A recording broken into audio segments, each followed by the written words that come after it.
జగన్మోహన్ రెడ్డి గారు ఆల్రెడీ మేము గెలిచారని మేము ఆల్రెడీ నిర్ణయం తీసుకున్నామండి. ఎప్పుడైతే బీజేపీ జనసేన టీడీపీ ఒకటిగా ఉండి పొత్తుతో వస్తున్నారో అది ఇండైరెక్ట్గా మేము వీక్గా ఉన్నాము. జగన్మోహన్ రెడ్డి గారే గెలుస్తారు కాబట్టి ఏదో వాళ్ళ ప్రయత్నం వాళ్ళు చేస్తున్నారు.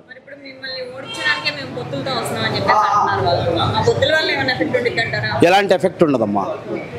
ఒక్కటి మాత్రం నేను కాపు సోదరులకు చెప్పాలనుకుంటున్నానమ్మా. కాపు సోదరులు పవన్ కళ్యాణ్ గారిని నమ్మి కొంతకాలం నడిచారు. కానీ అదే పవన్ కళ్యాణ్ గారు కాపులకి ఈరోజు వెన్నుపోటు పొడిచారు. రంగా గారిని హత్య చేసిన చంద్రబాబు నాయుడు గారికి సపోర్ట్ చేస్తా ఎంతో దిగజార్చారు కాపు సోదరుల్ని. ఈరోజు కాపు సోదరులు అది గుర్తించాలి.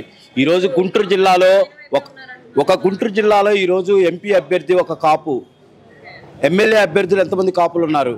కానీ వేరే పార్టీలోకి వెళ్ళి చూస్తే వాళ్ళ సామాజిక వర్గానికి ఇచ్చారు తప్ప కాపు సోదరులకు కానీ వేరే ఎస్సీ ఎస్టీలకు కానీ ఎక్కడ కూడా ఇంపార్టెన్స్ ఇవ్వలేదమ్మా.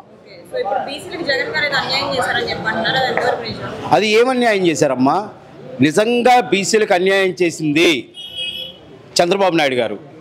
ఈరోజు బీసీలకి న్యాయం చేస్తాడు అనే నమ్మకంతోనే బీసీ నాయకుడు కాపుల ముఖ్య నేత ముద్రగడ పద్మనాభం గారు కూడా ఈరోజు జగన్మోహన్ రెడ్డి గారిని కలవడం జరిగింది. పార్టీలో జాయిన్ అవ్వడం కూడా జరిగింది.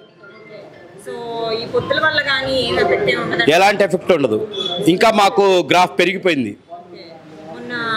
అంటే ఇప్పుడు పిఠాపురం నుంచి పోటీ చేస్తున్నానని చెప్పారు. అక్కడ మన వాళ్ళు ఉన్నారు కదా, ఏమైనా ఎఫెక్ట్ పడింది అంటారా? పిఠాపురం జనం నిన్న ఒక పార్టీ ఆఫీస్ని తగలబెట్టి, టీడీపీ పార్టీ ఆఫీస్ని తగలబెట్టి చంద్రబాబు నాయుడు గారిని, లోకేష్ గారిని నా కొడకల్లారా అని అసభ్యంగా ఇంకా బూతులు తిడతా పవన్ కళ్యాణ్ గారు ఇక్కడికి వచ్చేది ఏంటి?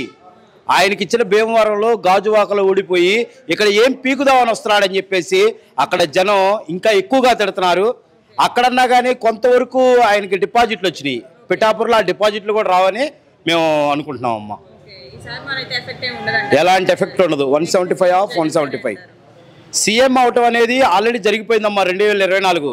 మాకు ఇంకా ఎన్ని సీట్లు పెరుగుతాయి అనే దాని గురించే మేము ఫోకస్ చేస్తున్నాం. 175 ఆఫ్ 175.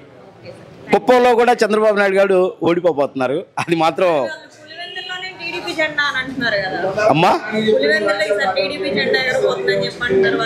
అసలు టీడీపీ జెండా అనేది లేకుండా చేయటమే మా ఎజెండానమ్మా. అమ్మా ఎండాకాలం ఎవరు సైకిల్ దొక్కాలనుకోరమ్మా, ఫ్యాన్ కిందే ప్రశాంతంగా కూర్చోవాలనుకుంటారు. అదొకటి గుర్తుపెట్టుకోండి అమ్మా. ఖచ్చితంగా.